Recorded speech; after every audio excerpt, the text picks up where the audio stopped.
뜻대로 말씀을 전할 수 있는 은총도 아울러 허락해 주시옵소서. 아멘. 예수님의 이름으로 감사 기도하옵나이다. 아멘. 할렐루야. 감사합니다. 2024년도 첫 강의를 이렇게 개행하게 하고 먼저 또 예배를 드리게 하고 또 하나님께 영광 돌리게 하여 주심을 감사하며 또 참석해 주신 여러 귀한 목사님, 성도님들 진심으로 감사드립니다.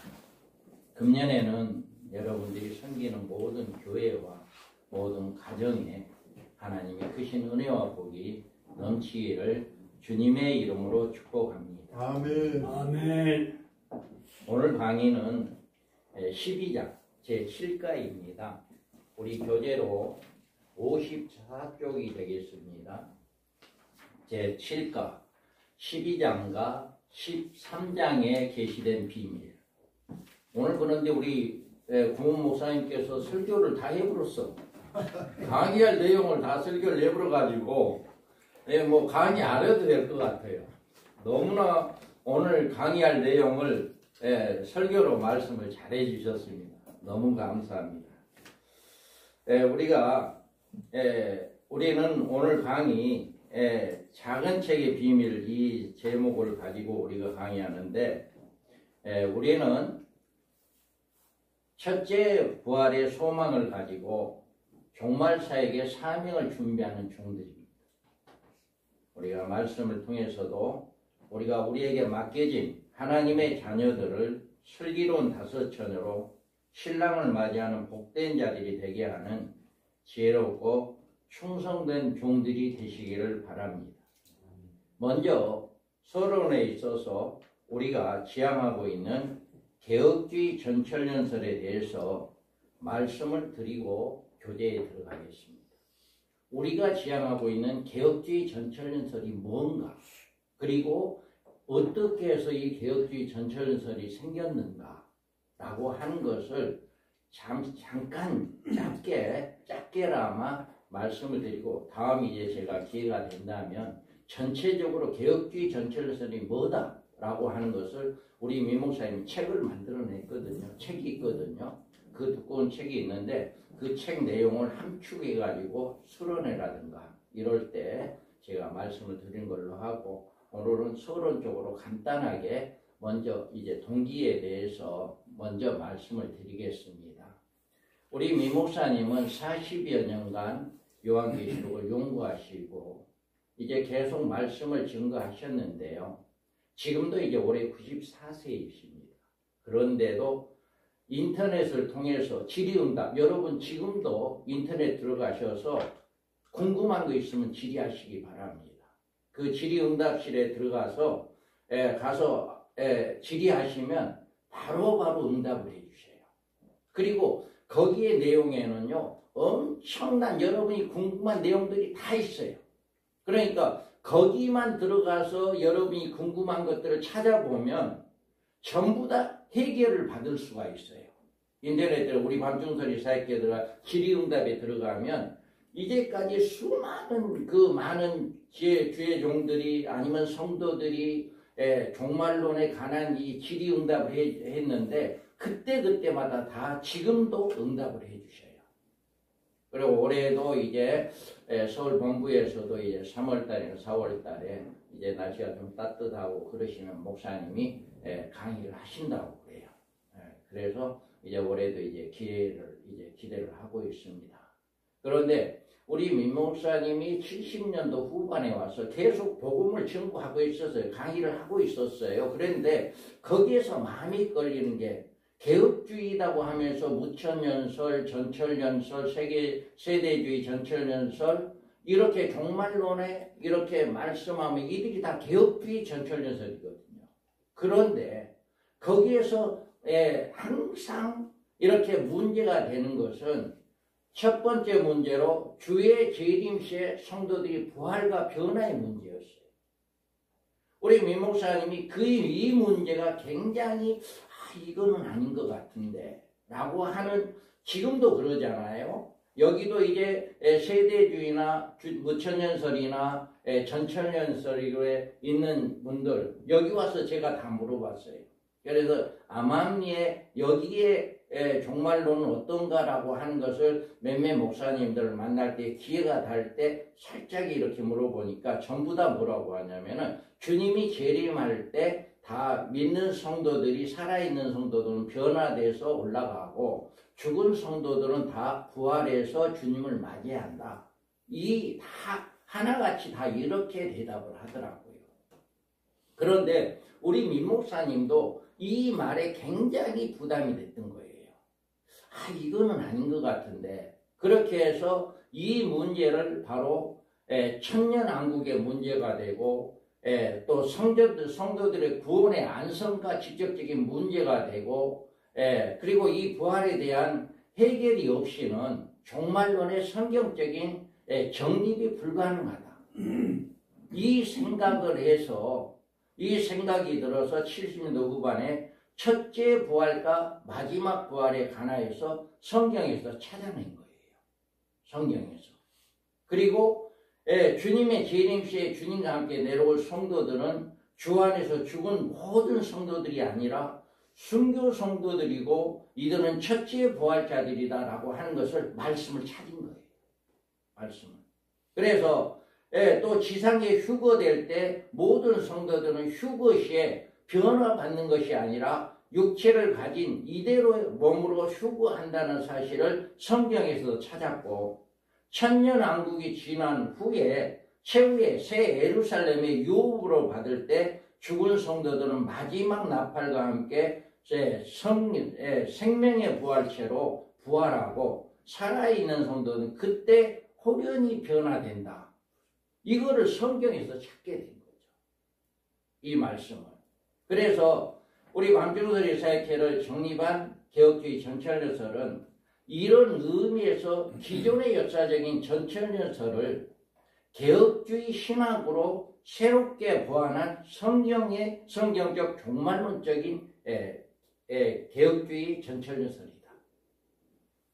그래서 개혁주의 전철연설은 연구하는 하나님의 종들은 두 증인의 예언사에게 사명자로 소명을 받은 것을 소망하며 주 재림의 날을 준비한다. 우리는 이 말씀을 들으면 나도 모르게 나도 마지막 때 하나님으로부터 쓰임받는 종이 되어야겠다 하는 이런 소망이 생겨요. 이런 소망이. 그리고 우리가 개혁주의 전철연설은 종말론의 12가지 원칙을 기본 계시로 정립한 신학적으로 체계화시킨 종말론이에요. 12가지 원칙이 있어요. 그래서 그 12가지 원칙은 첫 번째로는 70일의 중 한 일의 기간은 7년 한란 기간이다. 70일의 중 한 일은 7년 한란이다. 그 다음에 다니엘이 본 종말 계시는 반일의 동안 예루살렘에서 있을 종말 사건이다. 후 3년 만에 일어날 사건들이 다니엘에게 보여준 것이다. 그리고 첫째인의 신말탄자는 두 증인의 예언사역이고 이들이 14만 4천 명의 사명자들이다. 또 첫째 하는 전 3년만 끝에 짐승으로부터 교회가 당하는 5개월간의 환난이다. 그 다음에 전 3년 반에서 등과 기름을 준비한 성도들은 대환난에서 예비처의 보호를 받는다. 오늘 우리 목사님 설교에도 예비처가 있다고 했잖아요. 그래서 후 3년 반에 안전하게 예비를 받는, 보호를 받는 이런 역사가 일어난다. 그리고 짐승에 대한 경배와 짐승의 표는 7년 환난의 기간 중에 발생한다. 지금 많은 그런 일들이 있었잖아요. 베리칩이라든가 이제 바코르다든가 이런 것들이 이제 666표다라고 하는 이야기들을 많이 했잖아요. 그런데 우리가 이 계시록을 알게 되면 그런 말에 전혀 동요하지 않습니다. 계시록을 모르면 그것이 진짜인가? 그렇게 생각돼요. 그런데 계시록을 알게 되면 어떠한 육륜표를 가지고 다른 것을 가지고 육륜표라고 이야기해도 전혀 동요할 필요가 없는 거예요. 예, 말씀이 있기 때문에, 말씀이 되었기 때문에 우리는 그 말씀을 지키면 되는 거거든요. 그래서 말씀을 그만큼 알게 되니까 절대 세상의 어떤 거와 요동하지 않는다. 그리고 주님의 재림 시까지 생존한 성도들은 살아있는 육체의 몸을 가지고 공중휴거된다. 이 몸 가지고 변화된 게 아니라 이 몸 가지고 그냥 공중에 올라간다. 그 다음에 첫째 부활자는 순교자들이고 이들은 주님과 함께 신말탄 하늘 군대로 내려온다. 첫째 부활자들만이 주님과 함께 주님이 재림할 때 함께 내려온다 라고 하는 거죠. 그리고 재림 시에 그리스도 안에 죽은 자들이 먼저 일어나는 대상은 순교자들이다. 주님이 재림할 때 죽은 자가 살아난다라고 하는 데살로니가전서에 있는 이 말씀은 모든 성도가 아니고 모든 죽은 예수를 믿다가 죽은 모든 사람이 아니라 순교자들만이 살아난다라고 하는 거죠. 그리고 천년왕국은 공중휴거된 성도들로 이루어지며 순교자들은 예수님과 함께 왕노릇한다. 천년왕국에서는 성이 두 군데가 있어요. 부활체가 살아가는 곳과 육신, 이 몸 가지고 살아가는 곳이 있다라고 하는 것을 성경은 말씀해요. 그래서 이 몸 가지고 그냥 그대로 천년을 살아가는 그런 역사가 천년왕국에서 이루어진다. 그래서 이렇게 모든 성도들이 거기서 공중휴거될 때 순교자들 외에는 이렇게 순교자들은 주님과 함께 왕노릇하는 이런 축복이 또 기다리고 있다라고 합니다. 그리고 흰보자 심판시에 죽은 성도들의 마지막 부활과 생존 성도들의 변화가 일어납니다. 마지막 때 흰보자 심판 때 천년왕국이 끝나고 난 다음에 그때 죽은 모든 성도들이 부활하고 천년왕국에 살아있는 성도들은 그때 호련히 변화된다. 이렇게 이야기합니다. 그리고 성도들은 신령한 몸으로 새 예루살렘에 들어가며 이로써 성도들의 구원이 완성됩니다.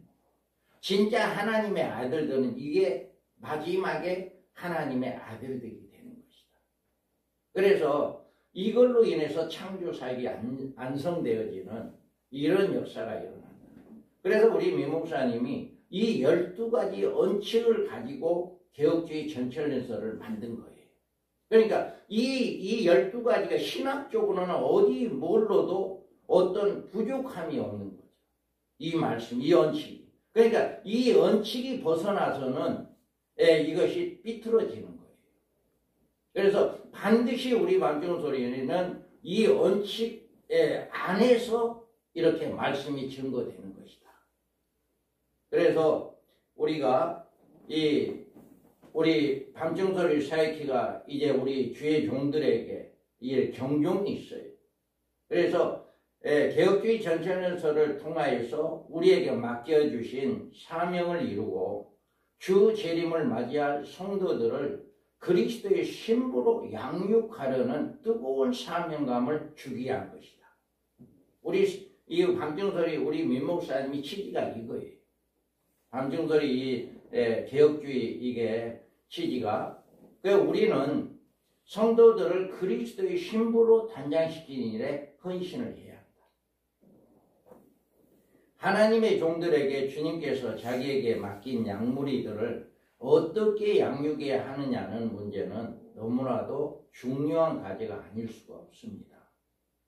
예수님은 요한에게 내 양을 먹이라고 당부했는데 우리는 주님으로부터 부탁받은 양무리들을 주님이 기뻐하신 양으로 키우는 목표를 가지고 그 사명을 다해야 하는 이런 사명을 가져야 한다.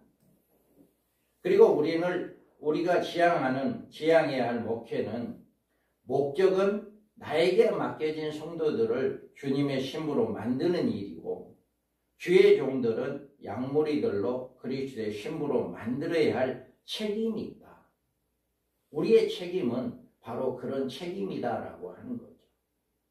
그리고 우리 교회를 세속적이고 기복적인 신앙에서 벗어나 신혼이분 무리들의 촛대교회로 세워야 한다. 우리 교회가 이런 목표가 있어야 합니다. 종말에는 교회에 배도 세력이 일어납니다. 그리고 많은 교회가 진리에서 떠나 음녀 교회를 형성하게 됩니다. 그러므로 짐승을 메시아로 영접하는 음녀교회가 앞으로 판을 치게 된다. 우리는 이런 음녀교회 무리들과 분리되어 우리들의 교회를 진리에 굳게 선 촛대교회로 세워나가야 한다. 이게 우리 교회들이, 저와 여러분의 교회들이 기복적인 신앙이 아니라 신혼이온 무리 촛대교회로 세워야 하는 원칙이다. 그리고 우리는 성도들로 대환란의 날에 예비처에 보호를 받을 수 있는 이기는 성도들을 만들어야 한다. 예수님은 7교회에 보내는 편지에서 이기는 자에게 주시는 복에 대해서 말씀해 주셨습니다. 종말에 이기는 성도만이 예비처의 보호를 받을 수가 있습니다. 이기는 성도들은 그리스도의 왕국에 들어가 천년왕국의 백성이 될 수 있기 때문에 우리는 이와 같이 이기는 자가 되게끔 우리가 양육을 해야 한다. 그 다음에 우리는 하나님의 종들은 첫째 부활의 소망을 가지고 순교자로 종말 사역을 위해 헌신할 수 있는 종들이 되어야 한다. 정말로 내가 마지막 때 하나님께 쓰임받는 자가 되자라고 하는 그런 마음이 있어야 한다는 거죠. 그래서 주의 재림 때 세상에 대한 심판이 앞서서 교회에 대한 심판을 먼저 합니다. 그런데 성도들은요, 첫째 하를 통해서 알곡과 가라지를 가르쳐요. 첫째 하를 통해서. 그리고 주의 종들에는 계시록 14장에 14만 4천 명의 자격을 기준으로 충성된 종들과 악한 종들을 가릅니다.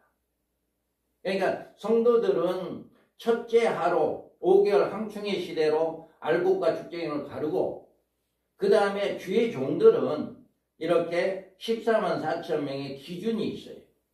기준을 크게 한번 읽어볼까요?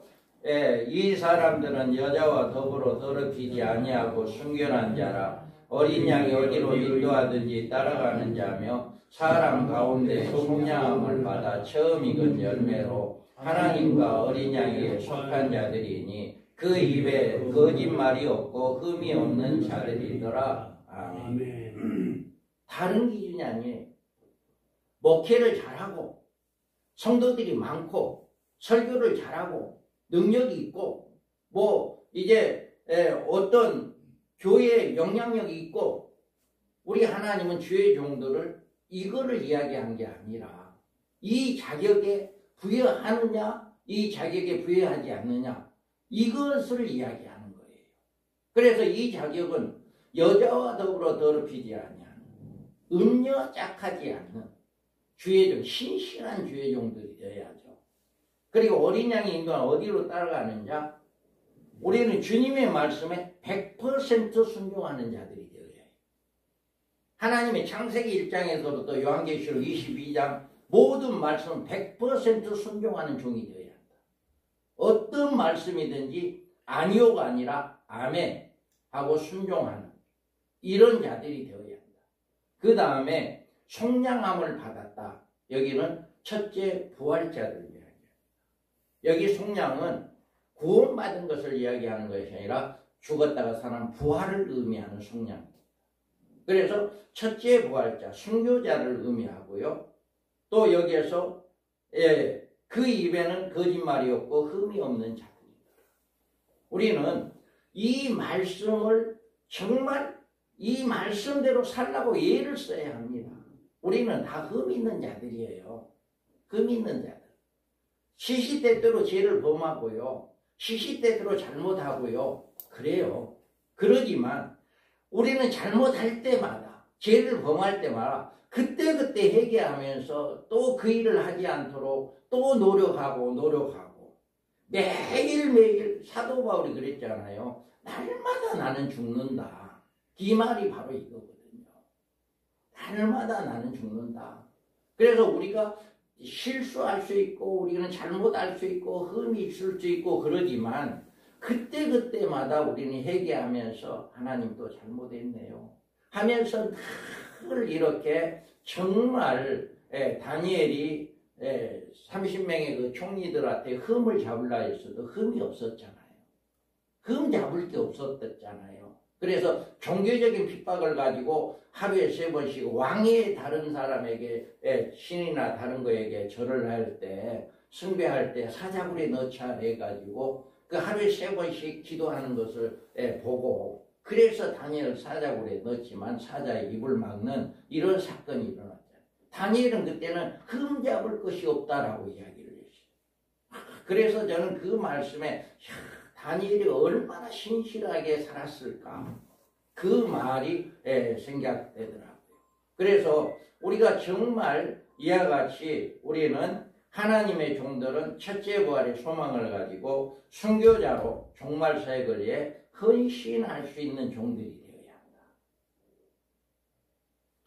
또 교회 중에 14만 4천 명의 충성된 종들을 교회 출석군으로 선발하시고 이 수에 들지 못하는 수많은 종들은 악한 종들로 분류되어 14만 4천 대열에서 떨어지게 한다.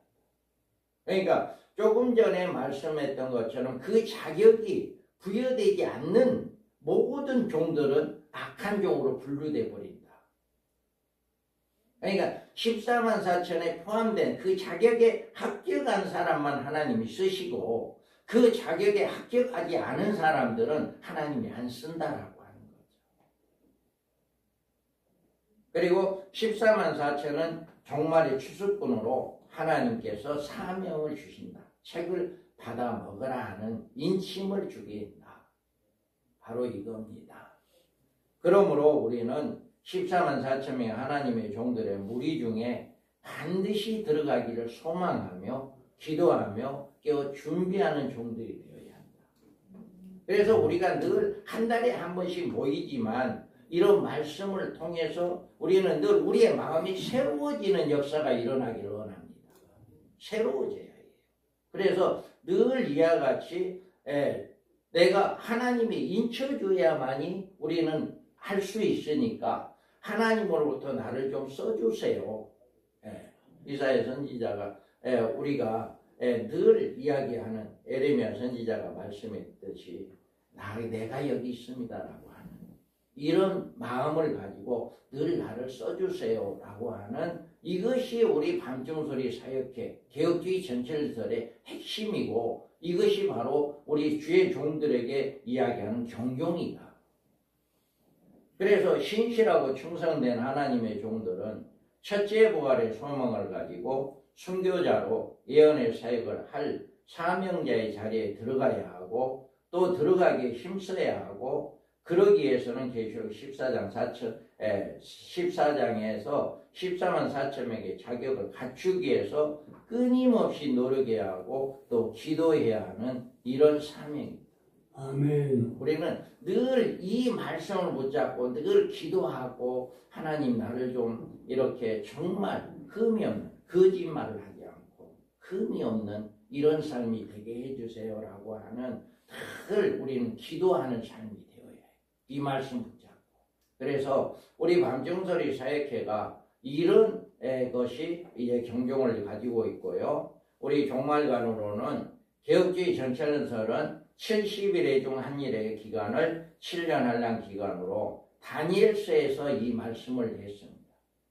그 9장 24절에 보면 이하에 장차 짐승이 등장하여 세계 열강을 더불어 한 일의 언약을 맺어 일이 있을 것이고 또 바로 그 한 일의 언약의 재림의 징조의 시기임을 알려줍니다.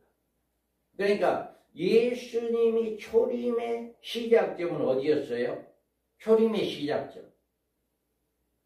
초림의 시작점은 중건령이 날 때부터 예루살렘의 중건령이 날 때부터잖아요.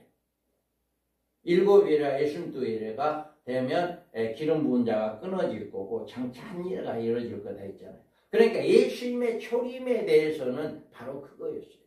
중건령이 날 때부터 시작해서 7일에 62일에 그때 예수님 오시고 기름 부음 받은 자가 십자가에 죽으시고 부활한다라고 하는 그 말씀이 거기에 있죠. 그러면 주님의 재림의 시작은 어디냐? 시작은 바로 한일의 언약입니다. 그래서 한일의 언약이 언제 일어날지 모르기 때문에 주님이 온다는 것을 알지 못하는 거죠. 그래서 바로 이렇게 한일의 언약, 7년 한량 기간이 인류 한일의 기간이다. 그러나 그날과 그때는 아무도 알 수 없으나 재림의 징조적 시기에 대해서는 성경의 한 곳에서 계시해 주신다. 예루살렘의 중건령이 내린 주전 445년부터 70일이 시작되면서 69일에가 지나 메시아 초림이 이루어지고 짐승에 등장하여 한일의 언약을 맺으면 한일에는 7년 한량 기간이 되고 한일회가 지나면 70일을 채우면 주님의 재림이 있게 되고 또 유대인들의 남은 자들의 구원이 이루어진다게 하는 역사적 진행이 70일의 끝을 맺어 인류 종말을 맺게 되는 것이다. 이것을 우리 개혁주의 전철연설의 핵심이에요. 이런 틀 안에서 성경이 해석되어진다는 거죠. 그래서 우리 전철연설은 개혁주의 신학을 바탕으로 성경에 계시는 종말적인 계시를 종합적으로 연구, 문장적으로 정립한 성경적인 천년기설임을 확실하며 이를 널리 전파하는 사명을 가지는 사역을 해야 합니다. 우리는 올바른 종말관을 추구하고 주장하는 이유는 개혁주의 전천연설을 통해서 우리에게 맡겨주신 사명을 이루고 주 재림을 맞이할 성도들을 그리스도의 신부로 양육하려는 뜨거운 사명감을 우리가 가져야 합니다. 우리 밤중소리 사역회는 개혁주의 전천연설은 이런 내용을 가지고 우리가 공부하고 우리는 이 말씀을 통해서 우리 교회가 첫대 교회가 되고 슬기로운 5채를 양육하는 그런 교회 성도들이 되고 정말 마지막 때 쓰임받는 종이 되고자 하는 그런 마음으로 이 개혁주의 전천연설을 우리가 임해야 한다. 우리 민 목사님께서 이런 취지로 개혁주의 전천연설을 만든 거예요. 그리고 이 말씀을 통해서 많은 종들을 양육하고 있고 지금도 그렇게 양육하고 있습니다. 그래서 우리가 이 말씀을 통해서 우리는 자연적으로 이 말씀이 하나 우리 오늘 설교가 너무 좋았어요. 12장에 대해서 이렇게 잘 말씀을 해주셨고 너무 참 은혜가 됐습니다. 여러분들이 이 말씀을 통해서 우리가 개혁주의 전철연설이 취지가 뭐다라고 하는 것을 바로 알고 우리는 이 개혁주의 전철연설의 바른 신앙관을 우리가 증거하는 이런 모두가 되기를 주님의 이름으로 축복합니다. 아멘. 우리가 본가에 보면 이제 본가에 들어가겠습니다. 우리가 누가 종말의 사명자가 부르느냐. 제가 이제 처음에 민 목사님을 만났어요. 처음에 저는 계시록을 정말 몰랐습니다. 제가 민 목사님을 만날 때 굉장히 계시록에 대해 아무것도 몰랐어요.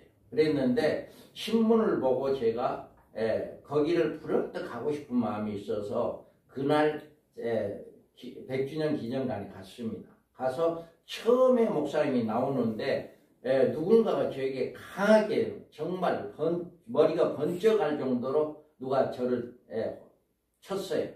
깜짝 놀라서 했더니 주님의 음성같이 내 마음속에 네가 할 일은 이거다라고.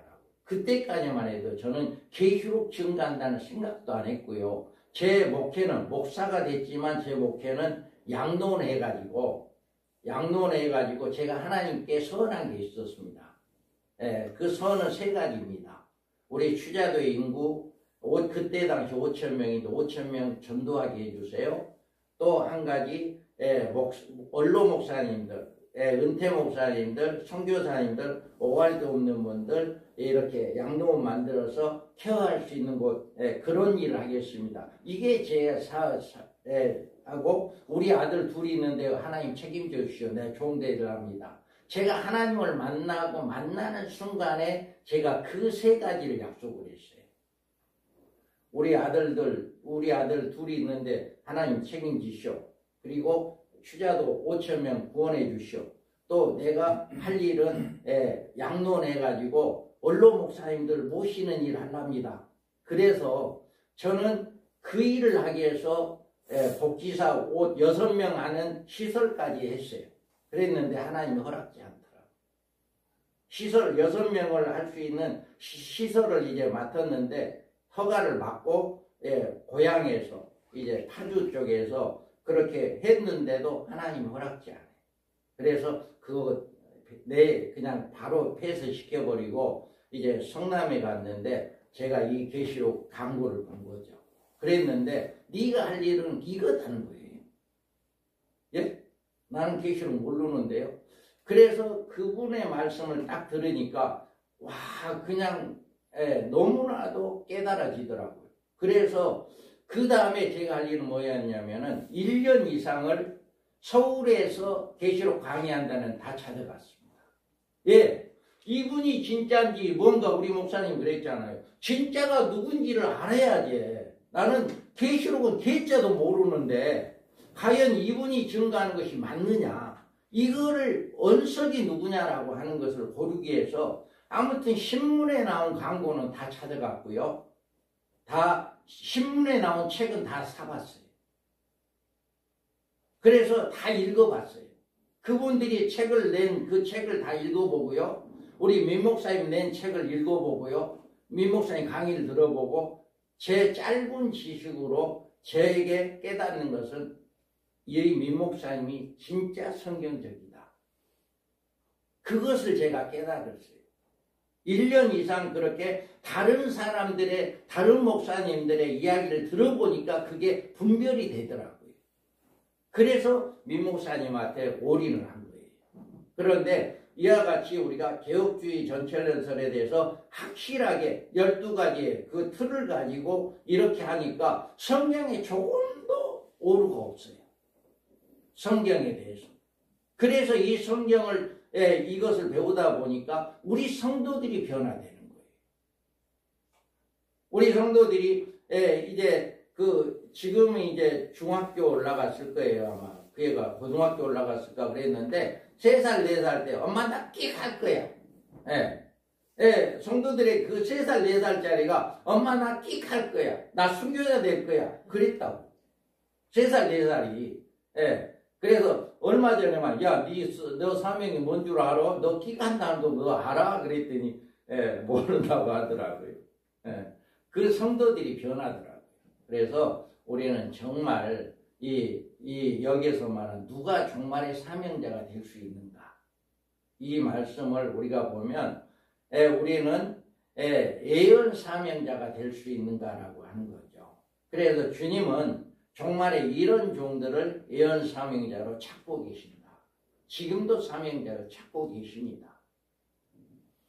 때를 따라 양식을 나눠줄 자를 찾고 계신다. 우리가 마태복음에 보면 마태복음 24장 44절 47절에 보면 이러므로 너희도 준비하고 있으라. 생각지 않을 때 인자가 오리라. 충성되고 지혜 있는 종이 되어 주인에게 그 집의 사람들을 맡아 때를 따라 양식을 나눠줄 자가 누구냐. 주인이 올 때 그 종에 이렇게 하는 것을 보면 그 종이 복이 있으리로다. 내가 진실로 너에게 이르노니 주인의 그의 모든 소유를 그에게 맡기리라. 아멘. 여기에서 때를 따라 양식을 나눠준다는 말은 정말의 성도들에게 복이 되는 말씀을 먹이는 종들이를 가르친다. 마지막 때 성도들에게 복이 되는 말씀이 누구냐라고 하는 거죠. 그리고 주인이 그런 종들에게 그 모든 소유를 맡긴다는 말은 천년왕국에서 왕권의 복을 주겠다라고 하는 거죠. 20장 4절에 보면 또 내가 보좌들을 보니 거기에 앉은 자들이 있어 심판하는 권세를 받았더라. 또 내가 보니 예수를 증언한다. 하나님의 말씀 때문에 목배임을 당한 자들의 영혼들과 또 짐승과 그의 우사인이 경배하지 아니하고 그들의 이마와 손에 위에 표를 받지 아니한 자들이 살아서 그리스도와 더불어 천년 동안 왕노릇하냐. 아멘. 여기 두 부류가 있잖아요. 먼저 한 일의 언약이 이루어지기 전에 순교한 자들. 한 일의 언약이 이루어져서 14만 4천 명, 전 3년 반 동안, 3년 반 동안 복음을 증거하다가 순교한 자들. 이 두 부류만, 순교한 자들만 천년왕국에서 왕노릇한다라고 말씀을 하고 있습니다. 그래서 우리는 또 계시록 1장 3절에 예언의 말씀을 읽는 자와 듣는 자와 그 가운데 기록한 걸 지키는 자가 복이 있고 때가 가까웁니다. 아멘. 이와 같이 말씀을 하고 있어요. 그래서 우리는 때를 따라 양식을 나눠줄 자가 누구냐라고 하는 거예요. 지금 이 시대에 맞는 말씀을 증거하는 자가 복이 있다라고 하는 거죠. 그 다음에 작은 두루마기를 받아먹고 사명을 받기를 강구하는 자를 찾으신다. 계시록 10장 7절에서 10절의 말씀을 보면 내가 천사들에게 나와 작은 두루마기를 달라 한즉 천사가 이르되 갖다 먹어버리라. 내 배는 쓰나 내 입에는 꿀같이 달리라 하거늘. 아멘. 아멘. 갖다 먹어버리라 라고 이야기해요.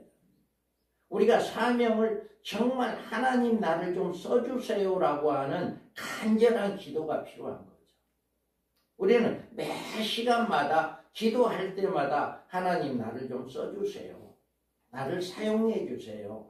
라고 하는 이런 간절한 기도가 필요합니다. 그래서 종말에 주님께 쓰임받은 하나님의 종들은 작은 책에 관심을 가지고 이 책을 받아먹으라는 주님의 음성을 듣고 작은 책을 받아먹기 위해서 달라고 광고를 끊임없이 해야 한다. 우리는 이 작은 책이 뭐예요? 마지막 때 주님이 오실 징조를 모든 말씀을 보여주는 요한계시록을 이야기합니다.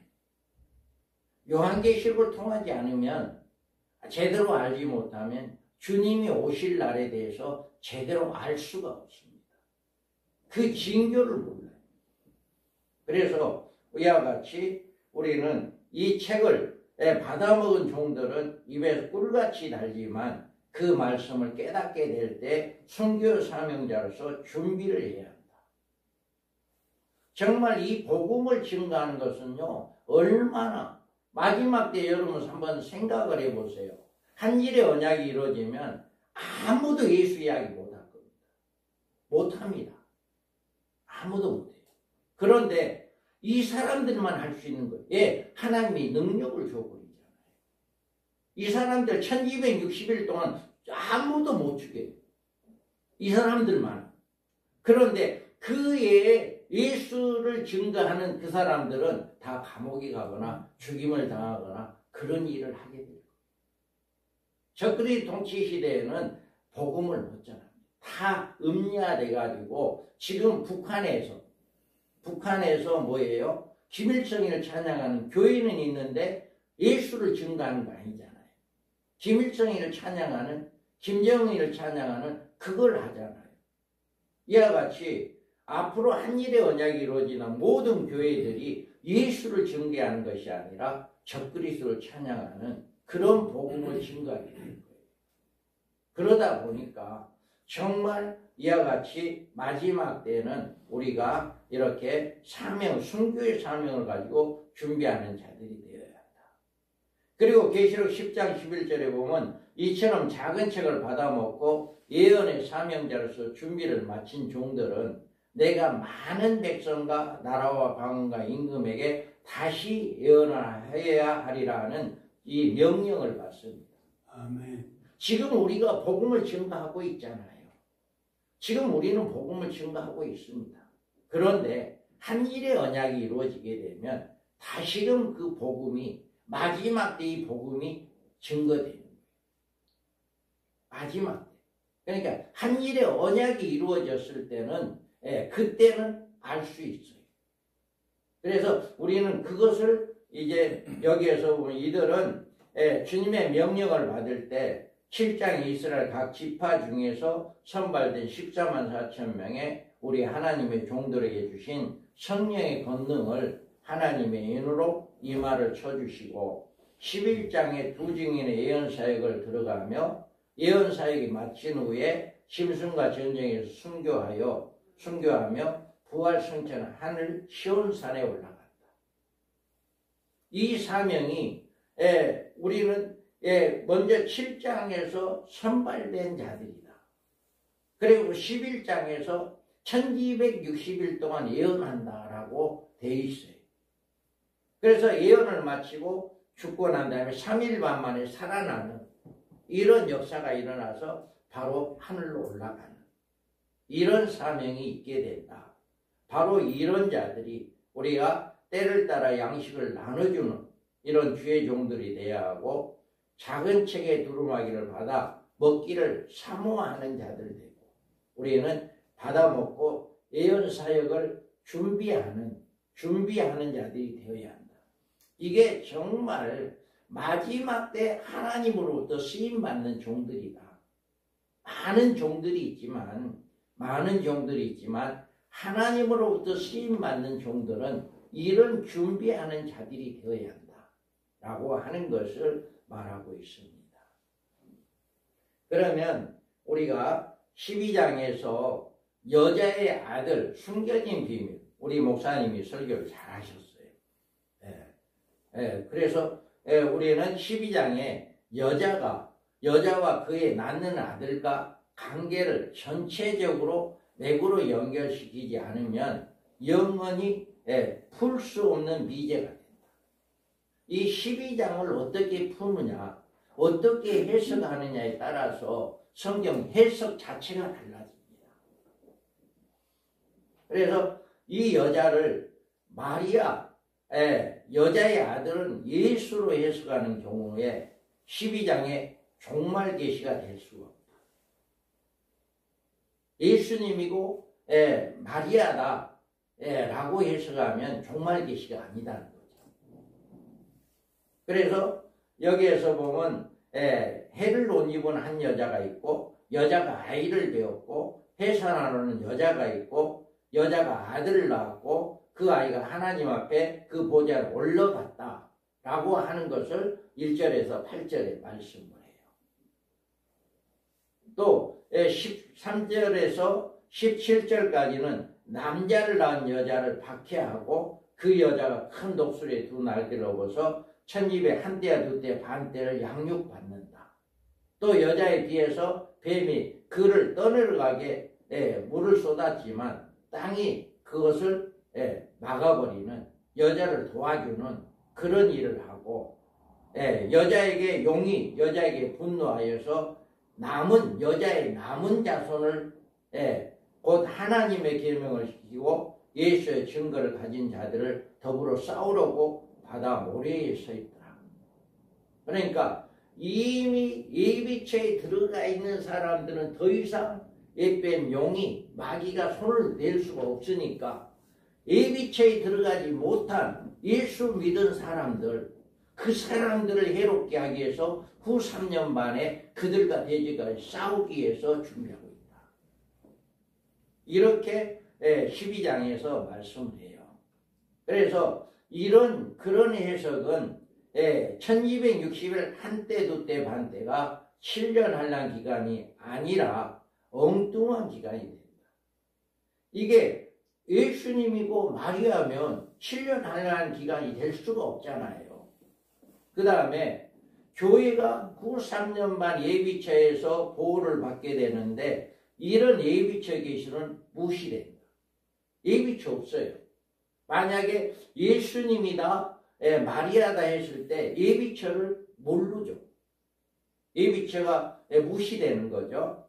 그 다음에 교회가 종말에 짐승을 것도 첫째 알을 받게 되는데 이런 환란을 인정하지 않는다. 환란전 후교다라고 하는 이야기가 있잖아요. 많은 사람들이 환란전 후교, 우리는 환란 안 받는다. 환란 받기 전에 다 올라간다. 이렇게 이야기를 하잖아요. 그러니까 그 해석이 여자와 마리아 또 여자의 아들은 예수 이렇게 해석했을 때는 그런 해석이 나올 수가 있어요. 그리고 짐승의 통치 아래 남게 되는 미련한 처녀들은 짐승과 싸워야 되는 사실이 무시된다. 분명히 후 3년 만에 떨어진 성도들은 짐승과 싸워서 이겨야 하는데 그것이 무시된다는 거죠. 그리고 여자가 낳은 아들을 인정하지 않으므로 두 증인이나 14만 4천에 대해 해석을 잘못하게 됩니다. 아주 12장을 어떻게 해석하느냐에 따라서 해석이 달라집니다. 성경 해석이. 그래서 여기에서 한번 보면 자 해를 입은 한 여자가 등장을 하고 여자가 낳은 아들이 있어요. 아들이 배웠는데 이 여자가 마리아냐 이 아이가 그리스도냐 라고 하는 문제죠. 사탄이 이 여자를 아이를 낳으면 삼키고자 했다. 또 여자가 아들을 낳았는데 이 아이는 장차 철장으로 만국을 다스릴 남자다. 5절에 그랬죠. 그리고 그 아이를 하나님 앞과 그 보좌에 올려갔다. 이 말은요 그럴듯합니다. 예수님이 하늘로 부활 승천했잖아요. 그리고 죽임을 당했잖아요. 그래서 이런 말씀은 그럴듯하다. 마리아가 될 수도 있고 예수님이 될 수도 있다. 이렇게 해석이 가능하는데 우리가 6절에서부터는 여자가 광야로 도망하며 1260일간 하나님의 양육받는 예비처가 있더라 했는데 이걸 마리아가 1260일 동안 예비처에 들어갔다. 또 사탄이 자기가 땅으로 내쫓긴 것을 보고 남자를 낳은 여자를 핍박했다. 이렇게 내쫓긴 것을 사탄이 내려와서 다시금 여자를 핍박하는 이런 것을 일어나잖아요. 남자를 낳은 여자를 핍박했다. 그리고 여자가 독수리 날개로 광야로 날아 한때 두때 반때를 양육받는다. 마리아가 이런 적이 있나요? 또 여자를 해치려고 사탄이 물을 강같이 토하지만 땅이 여자를 보호해준다. 사탄이 분노하여 돌아가서 여자의 남은 자손과 싸운다. 이런 문제는요 해결할 방법이 없어요. 이런 문제를. 그래서 이게 여자다 예수님이다 라고 했을 때 5절까지는 그럴듯하게 맞는데 6절에서부터 17절까지 해석은 맞지가 않는다. 여자와 마리아다 했을 때 맞지 않는다 라고 하는 것을 구분하는 거예요. 그러니까 이렇게 자세하게 성경을 통해서 구분이 되어지는 이런 역사 얼마나 놀라운지 몰라요. 정말 제가 많은 목사님들 강의를 들어봤지만 이렇게 자세하게 쪼개서 설명을 못하더라고요. 제가 이강국 목사님 강의도 들어보고 여기서 와서 들어보니까 이강국 목사를 굉장히 많이 알고 있더라고요. 그런데 그분 강의도 제가 들어봤거든요. 그런데도 그분 책이 저는 다 사봤어요. 그런데도 이렇게 정확하게 쪼개지를 못하더라고요. 성경. 우리가 자 12장의 여자, 해를 입은 여자, 성령이 임재하시는 교회 7장 12지파인데 하늘에 큰 이적이 보이니 해를 입은 한 여자가 있는데 그 발 아래는 달이 있고 머리에는 12별의 면류관이 있더라. 우리는 승리를 이야기하는 거죠. 그리고 17장의 여자는 자줏빛과 붉은 빛을 입은 여자, 음행의 포도주로 쑥물을 먹이는 음녀교회. 7장 17장 3절에 4절에 보면 곧 성령으로 나를 데리고 광야로 가니라. 내가 보니 여자가 붉은빛 짐승을 탔는데 그 짐승의 몸에 참남된 이름들이 가득하고 7머리가 10뿔이 있으며 그 여자는 자줏빛과 붉은빛 옷을 입고 금과 보석과 진주로 꾸미고 손에는 금잔을 가졌는데 가지가 물론가 그의 음행에 더러운 것들이 가득합니다. 아멘. 교회 성경에서 여자 하면 해입은 성령이 임재하는 교회, 음행의 포도주 승부를 음료 교회, 이 두 가지로 여자를 해석을 한다라고 하는 거죠. 그래서 해를 입은 여자가 낳은 아이가 누구냐라고 하는 거죠. 이 아이는 교회가 낳은 아들들이다. 교회. 그래서 이 여자가 아이를 베어 해산하게 되면 아파서 애써 부르짖더라라고 하는 교회가 두 증인의 탄생을 위해서 고통을 당하는 모습. 마지막 때 교회가 이 두 증인들의 사명자를 내기 위해서 엄청난 핍박을 받게 될 것입니다. 그래서 내가 나의 인내의 말씀을 지켰다라고 이야기해요. 7장 15절에 그러므로 그들이 하나님의 보좌 앞에 있고 또 그의 성전에 밤낮 하나님을 섬기더라 라고 이야기합니다. 그리고 이 아들은 철장으로 만국을 다스릴 남자다라고 했어요. 그러면 철장의 권세는 누구에게 주느냐? 누구에게?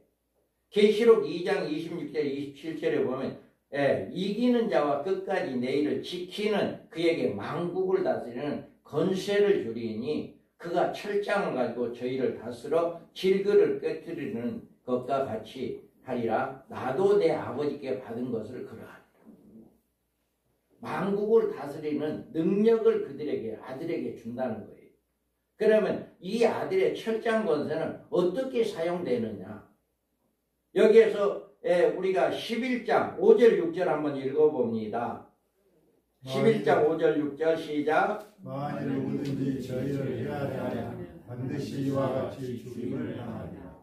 저희가 권세를 가지고 하늘을 나가 그 예언을 하는 날 동안 비우지 못하게 하고 또 권세를 가지고 물을 연하여 피되게 하고 아무 때든지 원하는 대로 들어가지 땅을 주리라. 아멘. 이와 같이 이자들에게는 철장 권세를 이런 능력을 주어서 1260일 동안 복음을 증거할 때 아무도 해하지 못하는 철장 권세를 주어버려요. 지금은 아니에요. 그러니까 그때 인을 치고 인을 받은 순간에 이런 능력을 주어버리는 거예요. 그러니까 하늘을 열어서 하늘을 닫아버리고 비가 안 오게 하고 권세를 주어서 아무 때 원하는 대로 여러 가지 재앙을 땅에 내리고 누군가가 나를 죽인다고 한다면 그 사람이 먼저 죽어버리고 이런 역사들이 그 1260일 동안만 그렇게 복음을 증거할 수 있도록 그 권능을 주어버리기 때문에 이 철장 권세를 가지고 사용한다라고 하는 거죠. 그리고 첫째 부활자의 영광을 가지고 천년왕국에서 왕노릇하게 된다. 그래 1260일간 예언사역을 마치면 짐승에게서 죽임을 당합니다. 그리고 죽은 지 3일 반 만에 이리로 올라오라 하는 음성을 듣고 구름을 타고 올라가는 시온산에 올라가는. 그리고 이들은 주님의 재림하실 때 하늘 군대로 백마를 타고 함께 내려온다. 이들은 첫째 부활자의 영광을 가지고 천년왕국에서 주님과 함께 왕노릇하는 이런 축복을 가지고 있다라고 하는 것입니다. 그들은 이 하나님과 보좌 앞에 올라간 모습이 14장에서 이렇게 나오고 있습니다. 그래서 바로 여자와 아들의 정체가 누구다라고 하는 것을 12장과 17장을 통해서 구분이 되고 12장에서 이 아들이 마지막 때 쓰임받을 하나님의 종들이다. 그리고 여자는 교회다라고 하는 것을 이렇게 해석되어진다라고 하는 거죠. 절대로 마리아나 예수 그리스도가 아니다라고 하는 것을 우리가 성경을 통해서 알 수가 있습니다.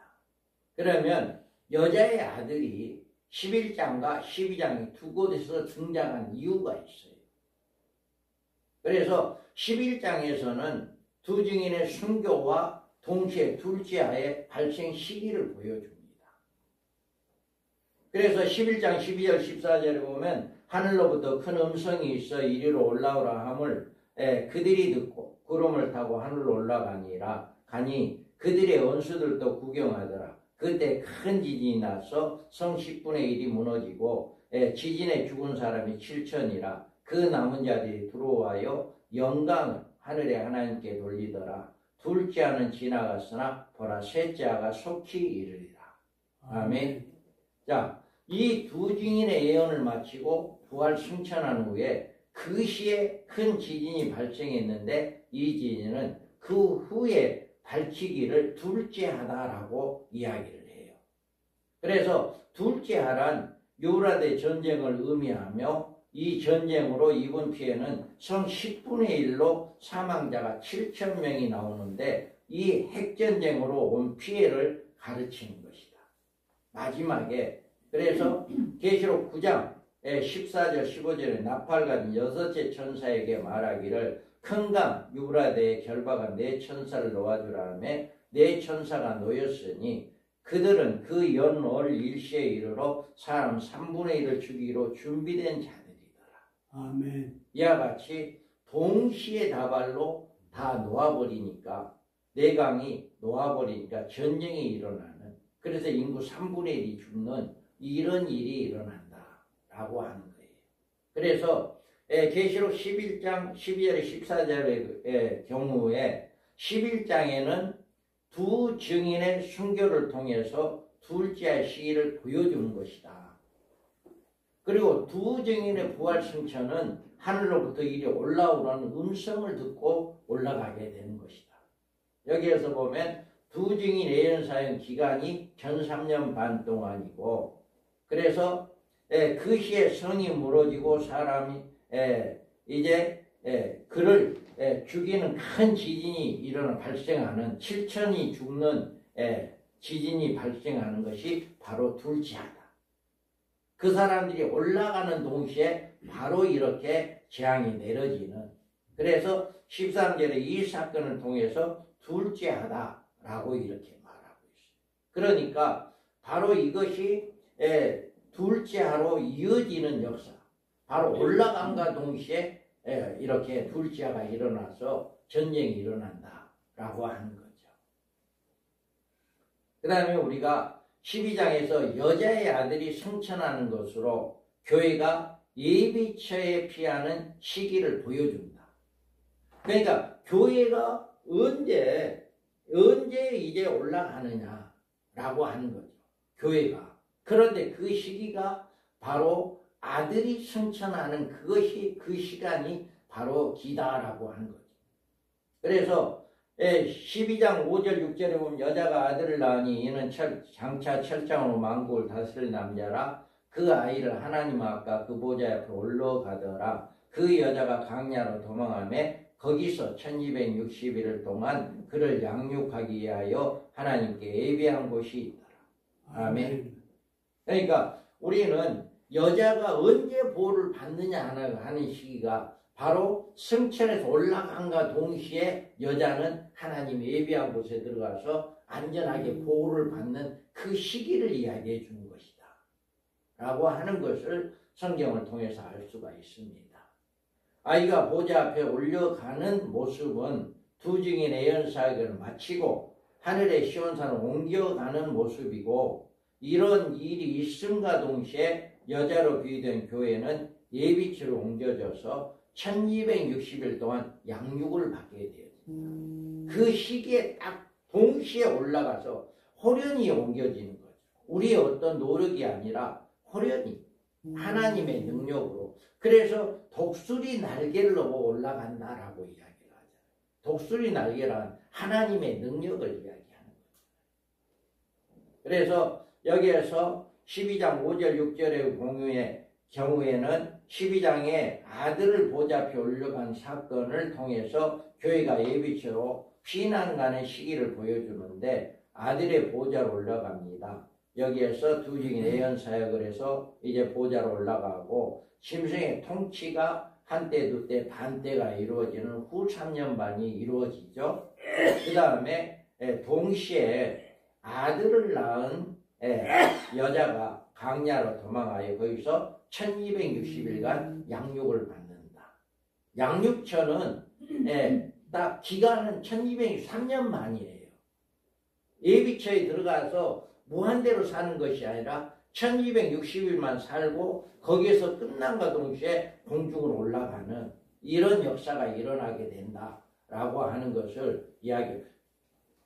저 장목사님 에어컨 트세요. 추우신가 보네. 추우시? 자, 그래서 우리가 교회를 위해서 1260일간의 예비처에 대해서 한번 살펴보겠습니다.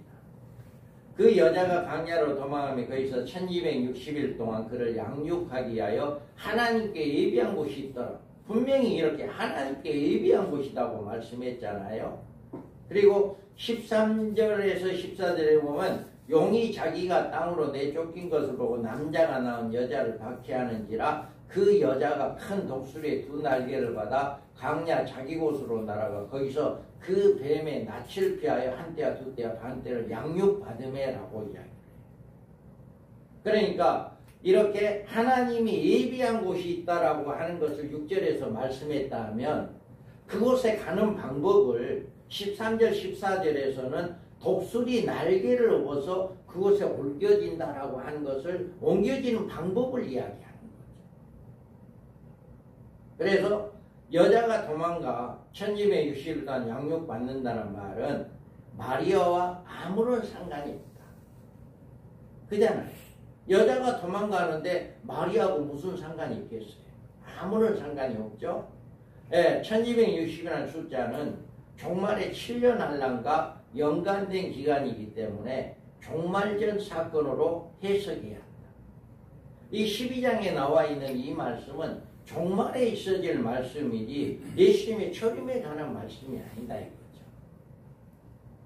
그리고 용이 핍박받는 남자를 낳은 여자는 마리아일 수가 없고 남자로 등장하는 우리 하나님의 종들인 종말의 사명자들이 배출한 이스라엘의 하나님의 교회를 가르치는 것이다. 그래서 마리아가 아니라 교회다라고 하는 거죠. 그래 뱀의 낯을 피하여 한때 두때 반때 양육을 한다는 말씀은 역시 짐승을 통치해서 벗어나 예비처에서 보호를 받는다. 그러니까 우리는 환난 전에 전부 다 휴거돼서 공중에 올라가서 환난을 받지 않는 것이 아니라 전 3년 반 동안에 우리는 첫째 하를 통과를 하고 난 사람들이 하나님 예비한 곳에 들어가서 1260일 동안 후 3년 만에 환난을 받지 않는다. 이렇게 해석한다는 것이 정확하다. 전체가 공중에 올라가서 휴거되는 사건이 아니라 예비처 하나님이 어디다가 예비해 놨는지는 모르겠지만 하나님이 예비해 놓은 곳이라 했으니까 그 예비한 곳에 들어가서 1260일 동안만 거기에 있는다는 거죠. 거기에서 안전하게 있기 때문에 후 3년 만에 일어날 모든 사건은 해를 받지 않는다. 이 해석이 굉장히 성경적이다라고 하는 것을 우리가 볼 수가 있어요. 그래서 1260일과 한 가지로 한때 두때 반때란 표현도 종말적인 기간에 다른 기간으로 해석할 수가 없다. 그러니까 1260일이나 한때나 두때나 반때 이렇게 해석하는 것은 종말에 관한 해석이지 이게 그 전에 교회 시대 때 일어나는 해석이 아니다 라고 하는 것을 우리가 볼 수가 있어요. 그러면 예비처에 대해서 과연 성경적으로 어떻게 증거할 수 있느냐. 성경적으로. 그래서 하나님이 예비하신 곳이다 라고 이야기했어요. 그래서 그 여자가 광야로 도망하게 하며 거기서 1260일 동안 그를 양육하기에 하나님께 예비한 곳이 있다. 이건 하나님이 예비한 곳이다 했기 때문에 우리 인간의 방법, 인간의 어떤 노력이 아니라 전적인 하나님의 역사다 라고 하는 것을 볼 수가 있죠. 양육받는 곳이 그럼 어디냐 했을 때 큰 독수리의 두 날개를 광야 자기 곳으로 날아가 거기서 뱀의 낯을 피하여 한때야 두때야 반때를 양육받는다라고 했거든요. 광야 자기 곳이다 했어요. 그러니까 하나님의 예비한 곳인데 우리는 알지를 못하죠. 그걸 알라고 할 필요도 없고 알라고 아무리 노력한다 해도 그거 알 수도 없고요. 그런데 그때 가면 알 수 있겠죠.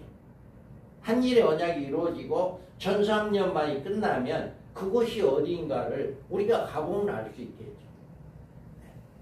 예. 그런데 두 증인들은 여기 가까이 안 가까요? 두 증인들은 안 가요.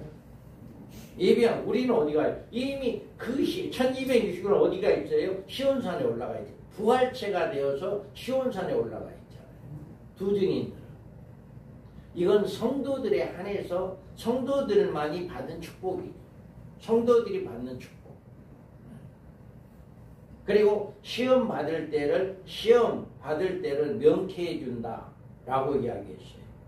내가 나의 인내의 말씀을 지켰은즉 내가 또한 너를 지켜 시험의 때를 면하게 하리니 이는 장차 온 세상이 임하여 땅에 거하는 자들을 시험할 때다.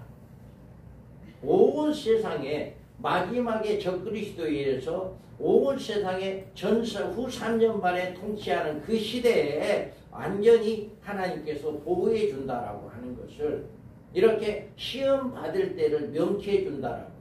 지금 우리가 시험 받는 데는 아무것도 아닙니다. 후 3년 만에 들어가면 대접 심판이 나오잖아요. 대접 심판이 인구 3분의 1은 둘째 하가 시작되죠. 둘째 하가 인구를 3분의 1이 죽는 전쟁이 일어나서 인구 3분의 1이 죽는 이런 일이 일어나죠. 그 다음에 바로 대접 셋째 하가 시작돼요. 셋째 하는 뭐예요? 대접 심판이잖아요. 대접 심판에 바다가 피가 되고 첫 번째 대접에는 육륜표를 받은 자들이 악창이 종기가 나잖아요. 그래서 저는 이 육륜표를 받은 자와 받지 않은 자가 후 3년 만에 들어가면 바로 육안으로 구분이 돼요. 첫째 대접을 통해서 육륜표를 받은 사람은 온몸에 다 종기가 나 있어. 얼굴이고 어디고 온몸에 종기가 나 있어. 첫째 대접에 그렇게 돼 있으니까. 그런데 육륜표를 받지 않는 사람 그게 첫째 대접은 없어요. 해당이 안 돼. 그러니까 종기가 없어. 그러면 누가 봐도 종기가 있는 사람은 저 사람 육륜표를 받은 사람이고 저 사람 육륜표를 받지 않는 사람이다. 첫째 대접을 통해 구분이 되어버려요. 구분이. 그러니까 바로 이 종기 없는 사람은 바로 어디로 가겠어요? 그때는 완전히 군부 시대가 될 건데 온 천지에 군인들이 다 깔려 있을 거고 군부 시대가 될 텐데 그 사람들은 어떤 사람만 찾아? 종기 없는 사람만 찾으러 다니는데 종기 없는 사람만 그 사람 찾으러 다녀가지고 끌고 가서 너 육륜표 받아 우상 경배 그렇게 안 한다면 그때는 죽이든지 어떻게 하든지 할 거예요. 그러니까 첫째 대접에는 그거예요. 그래서 구분을 시키는 거예요. 육륜표를 받는 사람과 받지 않는 사람의 구분. 그 다음에 둘째 대접부터는 뭔가요? 바다가 피가 되고 셋째 대접에는 물이 육지의 땅에 물 근원이 피가 되잖아요. 그러니까 물이라고 물은 모든 피는 둘째 셋째 대접에 피가 변해버려요. 사람이 먹을 물이 없어요. 피를 마셔야 하는 그런 단계에 와요. 그리고 뭐예요? 또 넷째는 태양이 오존층이 깨져버리잖아요. 그래서 태양이 6000도가 직접 우리에게 내렸째는 이런 일이 우리에게 임한다. 그리고 다섯째는 흑암이 임하는 이런 일. 여기까지가 전 3년 반 동안에 후 3년 반 동안에 겪어야 할 일들이에요. 후 3년 만에 남아있는 사람들이 겪어야 할 일들이에요. 대접 심판이 후 3년 만에 떨어지니까. 그러니까 우리 성도들이 이 후 3년만을 겪지 않는다는 게 얼마나 복이냐고. 그러니까 이런 내용을 앞으로 대접 심판은 어떤 대접이 어떻게 일어난다라고 하면 이 우리 성도들에게 바로 가르치지 않을 수가 없어요. 세상에 복 받으라 하는 이야기가 아니라 정말 신부단장해라, 정말 믿음을 지켜라 라고 하는, 끊임없이 그 이야기를 해줘야 하는, 날마다 정말 그 이야기를 해줘야 하는 그런 역사가 일어납니다. 그래서 이런 안전한 이런 대접 심판을 안전하게 1260일 동안 안전히 보호를 받게 해주는 이런 축복을 받는 거죠. 그러니까 얼마나 복이에요. 그래서 여기에서 예비하였던 자들이 들어가는 혼인잔치다. 예, 그들이 살아간 사이에 신랑용으로 준비하였던 자들이 함께 혼인잔치에 들어가고 문은 닫힌지라. 그래서 혼인잔치에 들어가는 자, 예비하였던 자들, 준비하는 자, 우리 목사님이 설교에 준비하는 자가 되어야 한다라고 했듯이 준비하는 자, 이런, 그러니까 우리가 해야 할 일은 나에게 한 명이 됐든 10명이 됐든 100명이 됐든 1000명이 됐든 그 사람들을 준비시키는 일을 하는 것이 마지막 때 주의 종들이다. 얼마나 다른 것을 우리 하나님은 보지 않는다. 우리 주님은 그거 너가 어떤 일을 하느냐, 어떤 큰 대적인 어떤 뭐를 하느냐, 이거 보지 않는다.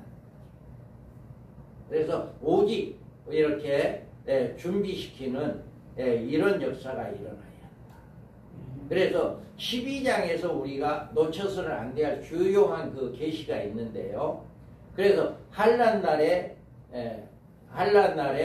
교회가 어떻게 보호를 받느냐라고 하는 거죠. 그래서 하늘에 큰 이적이 보이고 해를 입은 한 여자가 있는데 그 발 아래 달이 있고 그 머리에 12별의 멸류관이 있다라고 했습니다. 해를 입은 한 여자, 두 주인의 해산하는 종말의 첫째 교회다. 이스라엘의 하나님의 이스라엘을 말한다. 다음에 5절에 여자가 아들을 낳으니 얘는 장차 철장으로 만국을 다스릴 남자라. 그 아이는 하나님 앞과 보좌 앞에 올려가더라. 이 아들은 교회 이스라엘이 낳는 아들로서 14만 4천의 우리 하나님의 종들이다. 그리고 6절에 보면 그 여자가 강야로 도망하니 거기서 1260일 동안 그를 양육하기 위하여 하나님 예비한 곳이 있더라. 여기에서 도망했다라고 하는 것은 한 일에서 나온 기간으로 한 일의 절반을 가리키고 후 3년 반을 기다린다. 그러니까 후 3년 반에는 그 제한을 받지 않는다라고 하는 거죠. 하나님이 예비한 곳이다. 대한란 기간 후 3년 반을 준비된 교회 성도들을 보호할 하나님의 예비처이다. 하나님이 어딘지는 모르겠지만 거기를 예배해놓고 거기에서 1260일 동안 보호를 받는 이런 역사가 있게 된다. 그리고 13절에 용이 자기가 땅으로 내쫓긴 것을 보고 남자를 낳은 여자를 핍박한다 라고 했잖아요. 그래서 남자를 낳은 여자, 그래서 17절에 남자를 낳은 여자다.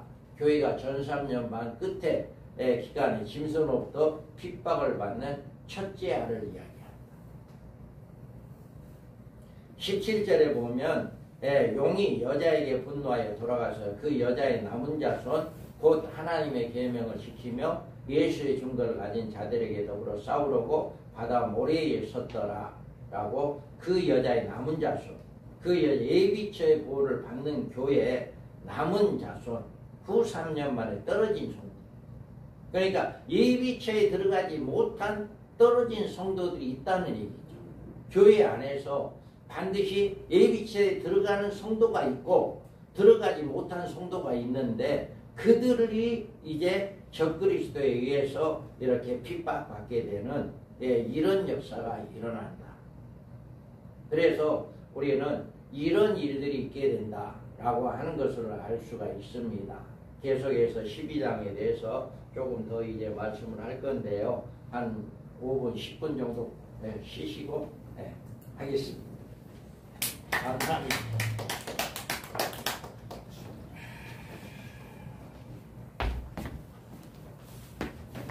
잔잔 하세요. 잔잔. 저기 심장이 좀 많이 좀 이제 되죠? 목사님 고맙습니다. 나는 아무것도 모르겠어. 네. 좀더 천천히 할까요 그러면? 나는 나무신 줄 알고. 그런데 이제 처음에는 이해가 안 되는데 자꾸 듣다 보면 어떻게 성경이 조금 더 의심